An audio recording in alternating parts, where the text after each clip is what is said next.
Hi everyone, welcome back to Form of Therapy. My name is T.O.P, and today I will be reacting to I can't believe it. This is 완전 미쳤어 by Studio54. That's not by Studio54. It is called Studio54. 완전 미쳤어 is the Korean title, but this is by T.O.P off his brand new Top Spot, Another Dimension, his first ever studio album, his first time back in over 10 years. And let me tell you, I already did a listening party for it. I usually release my listening parties a month later to prepare it as content, but I couldn't resist. It's top, right? So I've already released it as a bonus drop for my Patreon listeners. If you want to check it out, you can head on over to my Patreon. Forewarning, I have a total crash out. I break down on this album. It was emotionally visceral, and I think if you've been a fan of T.O.P for a long time, you'll know exactly what I'm talking about. But if you want to check out that reaction, head on over to the Patreons. But in the meantime, I knew that this was going to be a double title track along with Desperado, so I've been looking forward to this music video. I'm also aware that Nana is in this video as well. Now, if you didn't check out my listening party already for 완전 미쳤어, something to know in advance is that the Korean title for this means it's totally crazy with an exclamation point. So let's go ahead and check out the music video.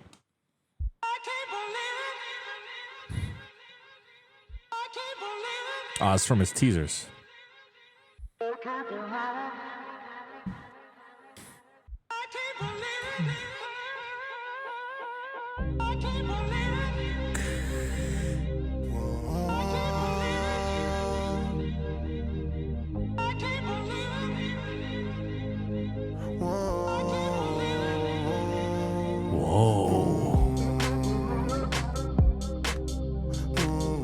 So obviously I've done my listening party, so I've already heard this song, and it is such a jam.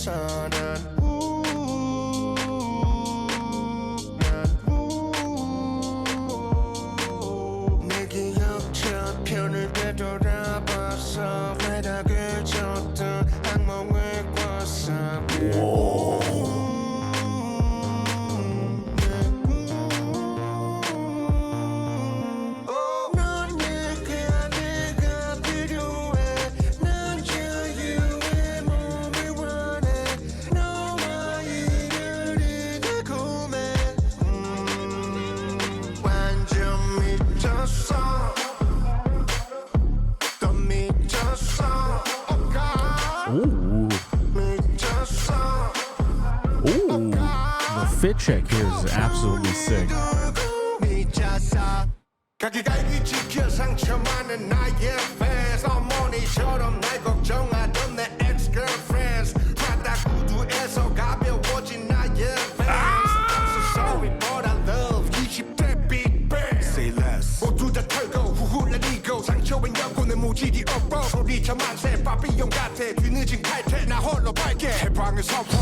My second, oh my god, the second verse on this is my favorite verse on this song. You know what I'm saying, boy?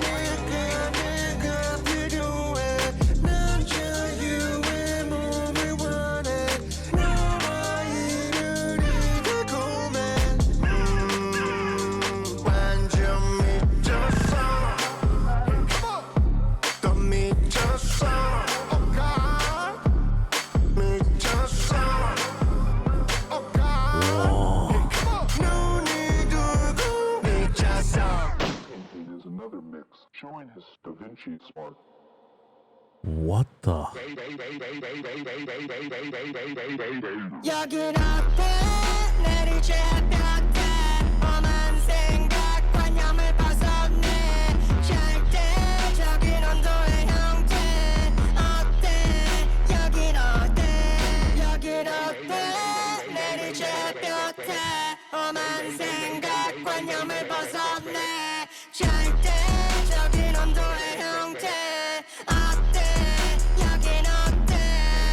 내 토끼고 내 토끼고 아주 빵빵한 이야기꾼 살짝 열어볼까 판도라 상자 속 잡동사니고 내 토끼고 길이 달라 볼리 던지고 완전 보내버릴 수도 있지 던지고 눈을 감고 뒤자 잊히고 눈이 두고 미쳤어 Dirty song, they just ruin my soul That's where I got great new inspiration Dirty song, they just ruin my soul That's where I got great new inspiration Dirty song, they just ruin my soul That's where I got great new inspiration Dirty song, they just ruin my soul That's where I got great new Dirty song, they just ruin my soul That's where I got great new inspiration Dirty song, they just ruin my soul That's where I got great new 완전 미쳤어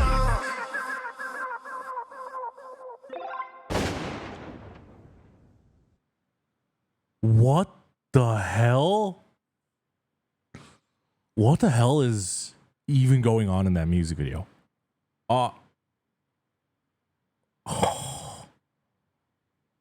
my gosh. Oh wow, Dexter the Eye worked on this.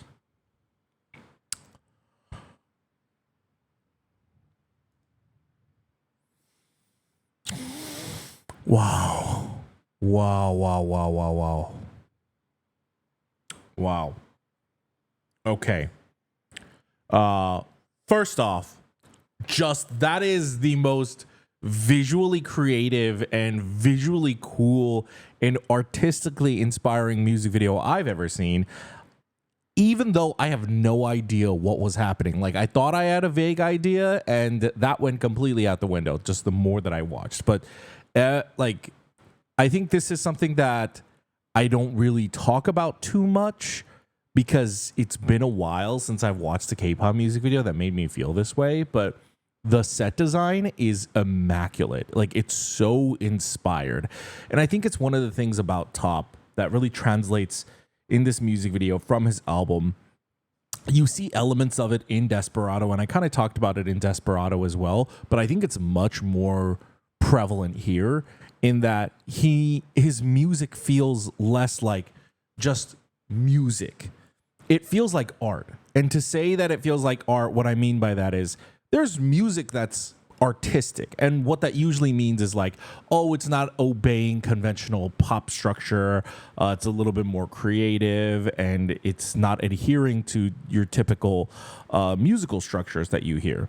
But for me, when I say this song is more like art, this music video is more like art, it's beyond that. It's because T.O.P on an actual artistic level combines various different elements of art into the music video, whether it's set design, whether it's the actual artistic paintings, like the set design of the weird eyeballs that keep showing up, or the actual architecture of some of these sets, like this sort of like mirrored kaleidoscope tunnel that he keeps using, and then at the end when it turns into like this giant colorful array that's like very reminiscent of like Murakami colors. Everything that he incorporates, whether it's the fashion, whether it's the cinematography, whether it's the lighting, whether it's even the kind of absurdity of some of the choreography, like when we get to the bridge of the song and it gets into that very strange, wild section, right? Even like the way that he's dancing with Nana in her like new red wig, the way that he's dancing is a little bit more absurd. Like every different element, whether it's dance, fashion, the set architecture, the set painting, the cinematography, the lighting, everything about it, like T.O.P makes it one giant, what feels like an art presentation, like almost like an installation. It always feels like going into the museum that is T.O.P's mind, almost like we're visiting T.O.P's gallery, but he presents it in video form. It's honestly so fucking inspiring. And again, this is all without understanding in the baseline what the hell the music video was trying to convey. But that's also a lot of art, right? When you go into a museum, when you go to see art presentations, gallery, or installations, a lot of the time, like, come on, let's not act like we know what the fuck we're looking at. You know, some of the stuff is like so abstract. Some of the stuff maybe might speak to us in the immediate. Maybe it'll move us emotionally, but we place our own feelings onto it. But most of the time, we have to read like some kind of placard or some kind of explanation of what the artist was going for in that presentation. So that's where it kind of, I feel like that's where it kind of has a lot of crossover between like feeling like an actual art installation that T.O.P put together rather than, oh, we shot a music video for this song. No, I feel like we assembled a project together around this song. And so that was really freaking cool. I have to watch that again.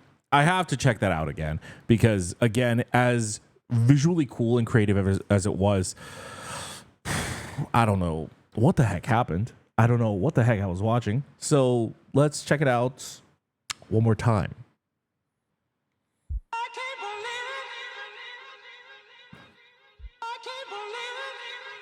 Okay.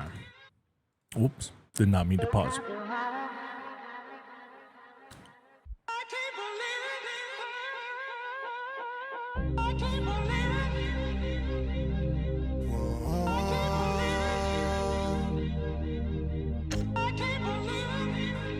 I've got my focus juice.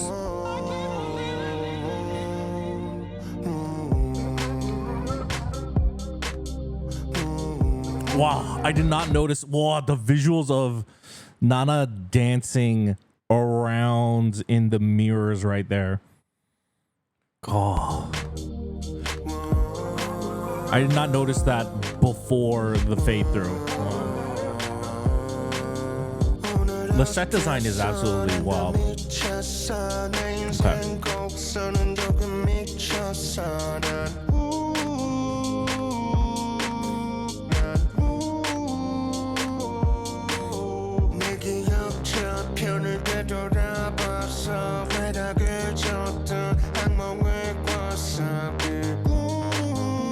So why does it feel like Nana is mirroring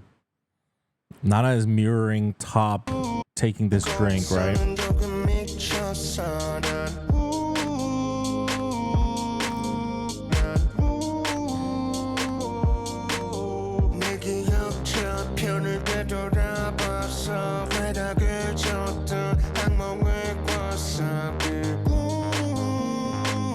Now this version, this might be T.O.P playing this character, the body type matches, but this might also be like a different iteration.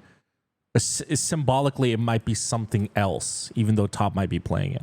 So T.O.P in the other shot is actually wearing a necktie. This version is wearing a bow tie. And then obviously the black mask. That looks like T.O.P underneath the mask.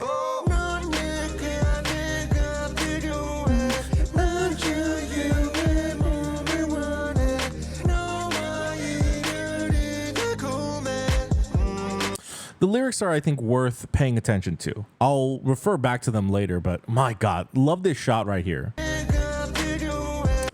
And I don't think the shot is more, I don't think it's just like a visually cool setup. I think there is something to be said about this shot of T.O.P being followed by his shadow. I think there is something symbolically there. T.O.P, especially given how he puts so much artistic value and meaning into it and how boundary pushing he is. I do think it is meant to have a little bit more meaning here. So he talks about saying, "You need me," but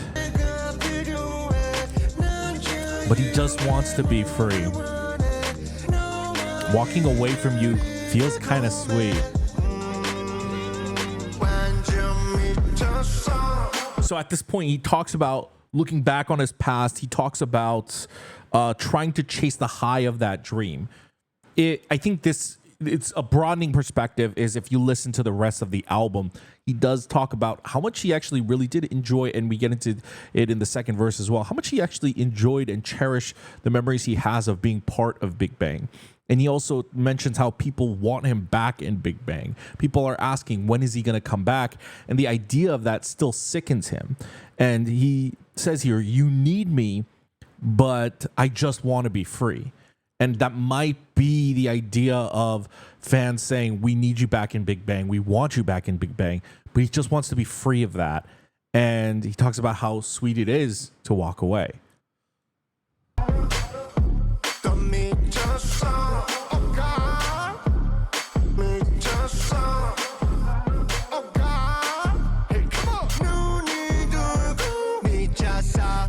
가기가기 지켜 상처많은 나의 fans 어머니처럼 날 걱정하던 내 ex-girlfriends 바다 구두에서 가벼워진 나의 fans Trade a product kicks for these Vans. 모두 다 털고 후훌라리고 상처엔 여고는 무질이 없어 소리쳐 만세 바비용 같아 뒤늦은 칼퇴 나 홀로 밝게 해방의 선포 광대지 적고새 주파수 경고도 고창병 no not too bad I've cut him off bang bang You know what I'm saying, boy?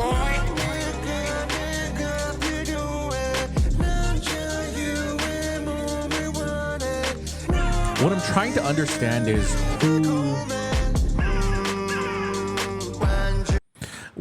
understand is who Nana is in this video. So she shoots him. She leaves him bleeding. She's also wearing, and the eyes symbolism is kind of throughout the set design as well. And she's wearing this eye choker. I wonder if she's representative of the public eye, his fans, the general public, whatever it is. Maybe it's kind of like a combination and this almost like weird monstrous combination of all those things. It's both his fans. It's both the general public. It's both his criticizers and his haters. It's kind of everything, and how it all left him wounded and left him sort of for dead. It looked like we skipped ahead. Oh no, I think it's fine. Hold on.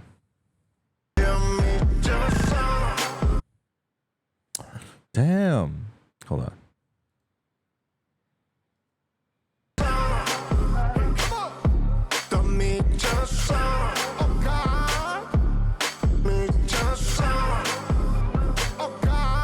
And the mirrored dimension is, or I say dimension, but I'm just calling it a mirrored dimension. The mirrored dimension, I think, is also an interesting just visual aspect to it.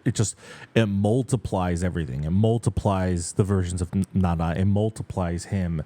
And he talks about going crazy. It's like this process made him go crazier. It opened up his mind. It opened up his eyes. And it only made him go crazier. And if you see like the set design of the art, like the artistic painting behind it, it's all sort of like really chaotic and almost a little sinister, a little monstrous, and it almost feels like Top is trapped in like this chaotic realm. There's another mix showing his Da Vinci Smart.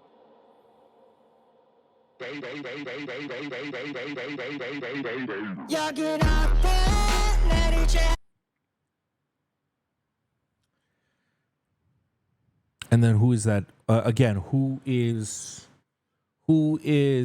that masked man? And as they shoot that version of Nana down, who is that masked man?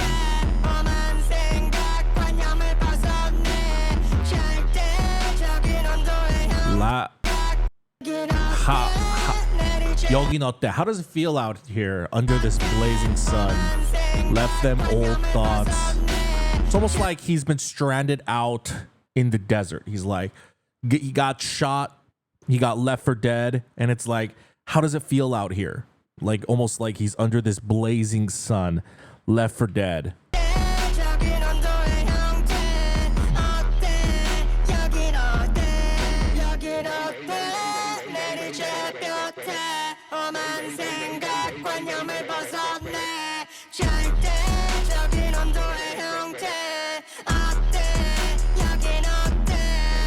내 토끼고 내 토끼고 아주 빵빵한 이야기꾼 살짝 열어볼까 판도라 상자 속 잡동사니 My rabbit hole. 아주 빵빵한 Story packed, bursting at the brim. 살짝 열어볼까 판도라 상자 속 잡동사니고 내 토끼고 길이 달라 볼리 던지고 완전 보내버릴 수도 있지 던지고 눈을 감고 뒤자 잊고 눈이 두고 미쳤어 Dirty song, they just ruin my soul That's where I got great new inspiration Dirty song, they just ruin my soul That's where I got great new inspiration Dirty song, they just ruin my soul Oh, wait a minute. This scene is straight out of Reservoir Dogs, I just realized. Dirty song, they just ruin my soul That's where I got great new Dirty song So, Let's go back just a little bit. Talks about opening up the rabbit hole. Close my eyes and open them. This Ichigo, on this planet. Dirty song, they just ruin my soul That's where I got great It's almost like he embraces the chaos. And when we embrace the chaos, we get back into it. But you see Top eating the eyeballs, kind of eating up all those eyes that have been watching him. Again, whether it's fans, whether it's haters, the scrutiny of it all. It's almost like a sense of reclamation. And that's where he also says, too, that's where I got great new moon inspiration. And this scene in particular right here. So you see Top dancing around. I just realized, I was like, why does he look so familiar? It's a scene from an old Quentin Tarantino movie called Reservoir Dogs,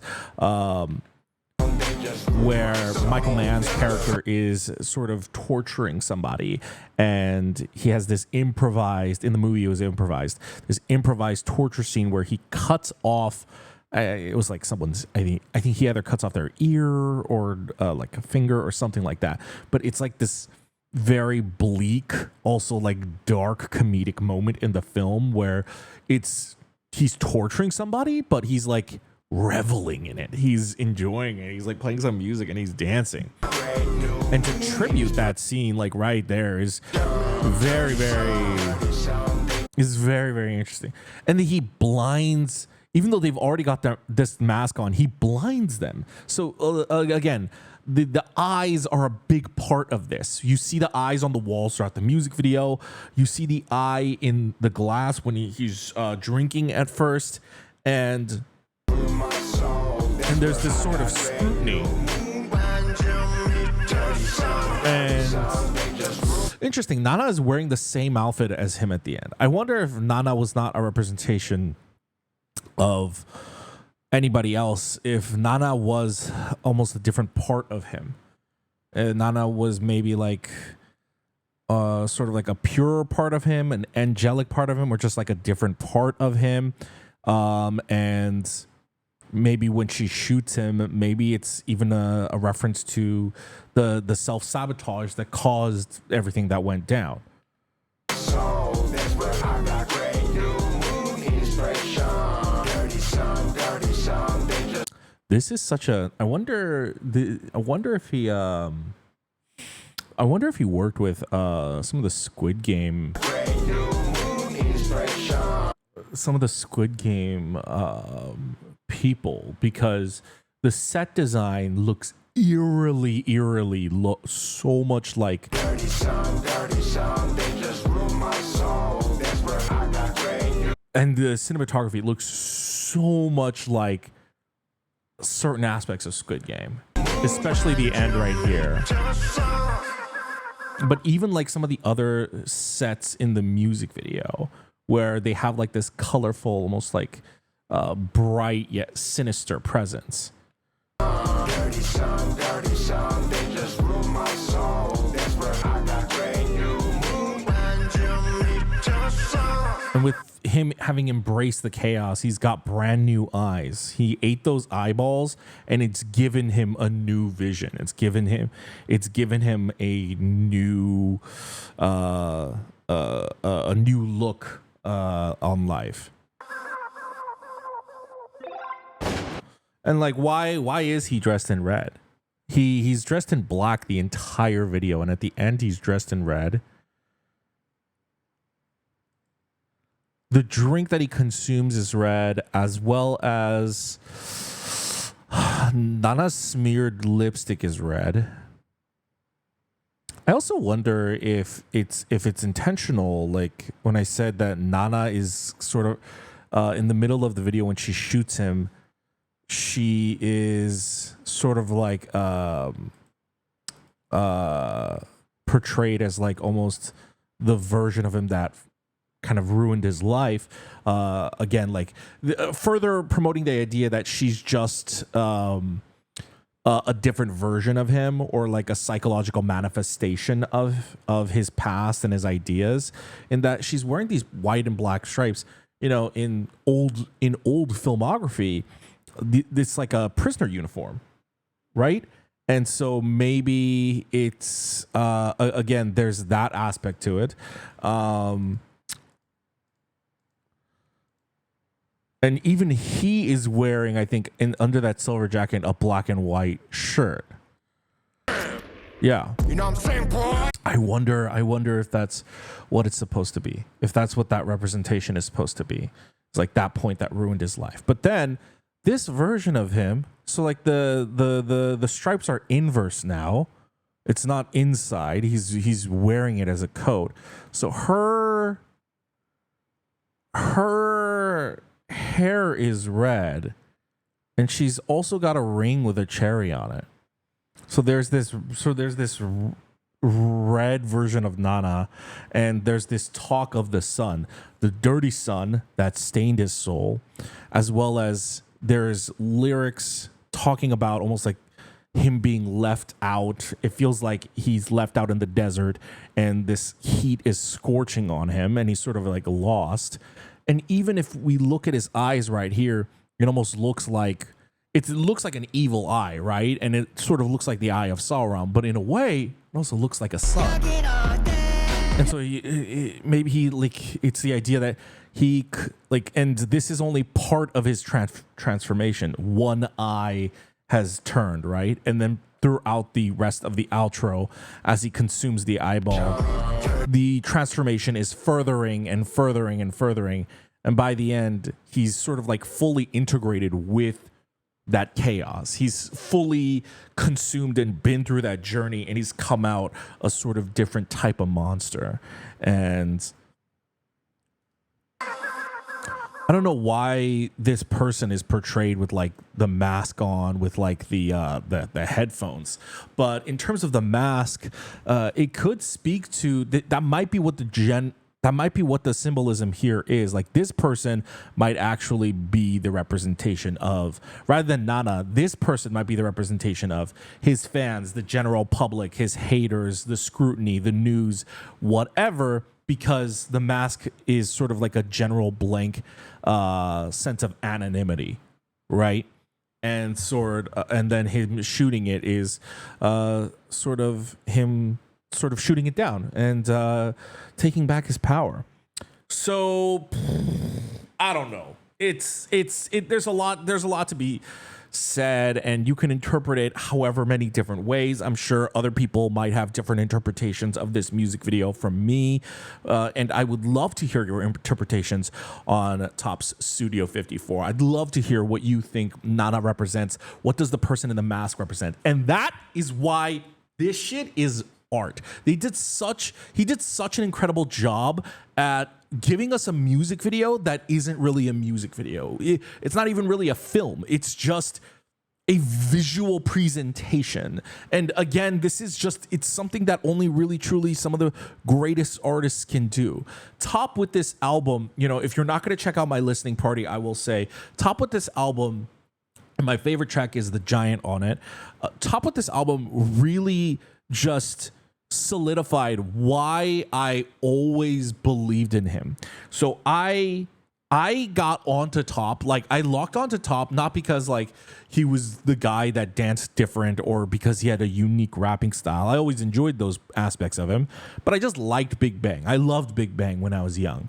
But what made me lock onto him was when they released one of their earlier EPs and Top's first self-composed song was released. It was called A Good Person. And I highly encourage, if no one has heard it before, if you haven't heard it before, it's a really older Big Bang song, but it's still one of my favorite, not just K-pop, but just one of my favorite songs of all time. It's called A Good Person.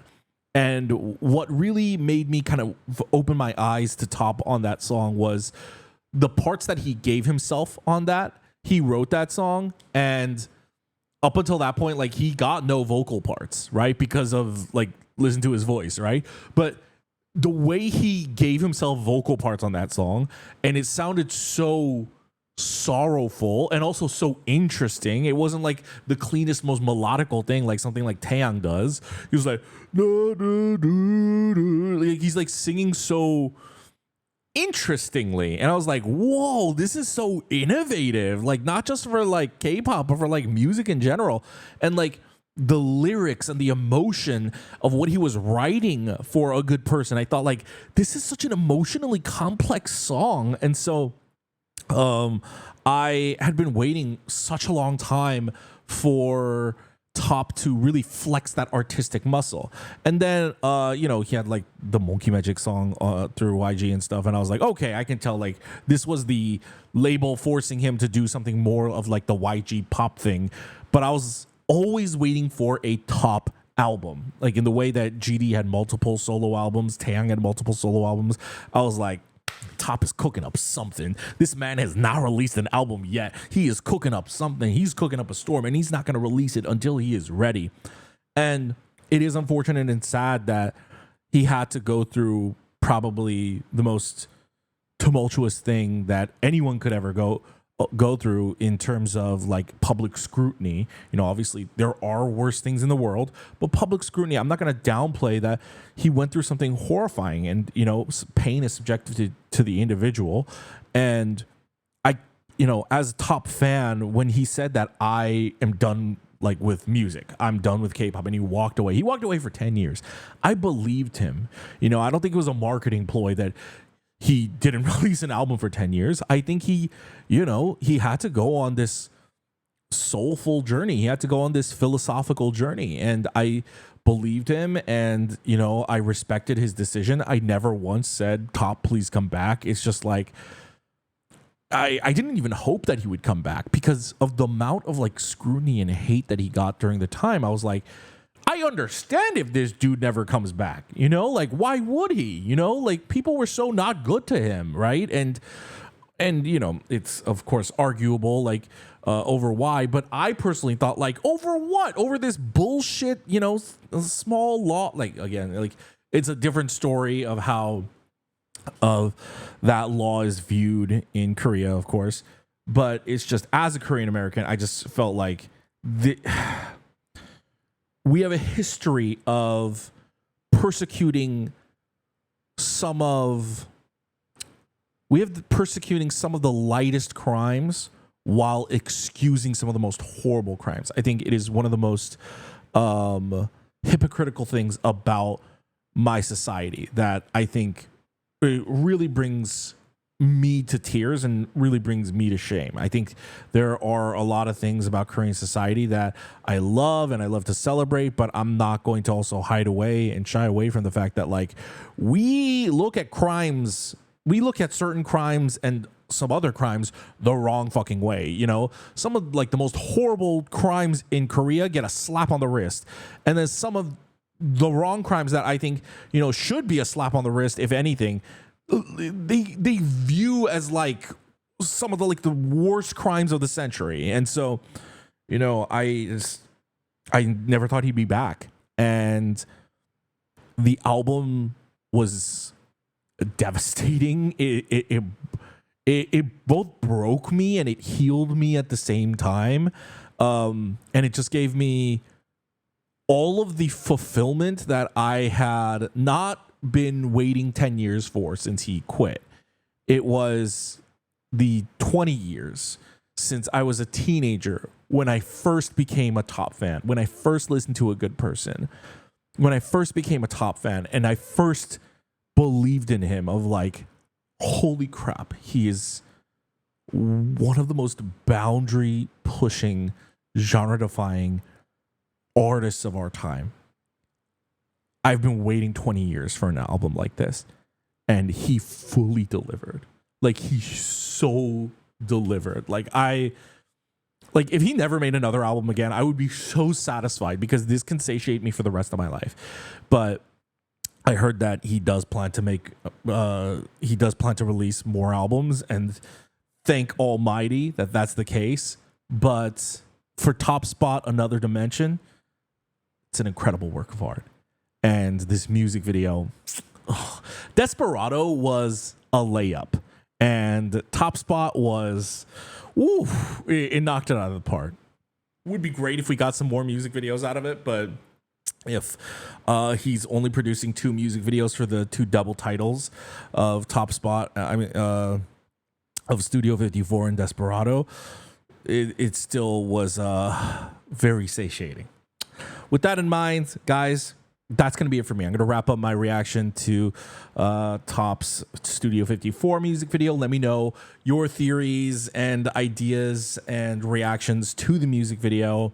As I mentioned, I did do a reaction for his Top Spot Another Dimension album. If you want to check out my reaction for that, head on over to the Patreon, patreon.com/formatherapy. That's where I do bonus reactions.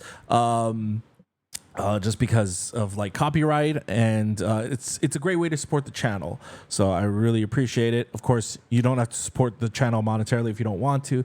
You can always just like the video down below. You can also subscribe. I'll hit the notification bell. I mean, you can hit the notification bell right over here to be notified when I upload a new video. And you can check out my other videos on the upper hand sides. That's going to be it for me. Thank you for tuning in, and I'll see you in another video.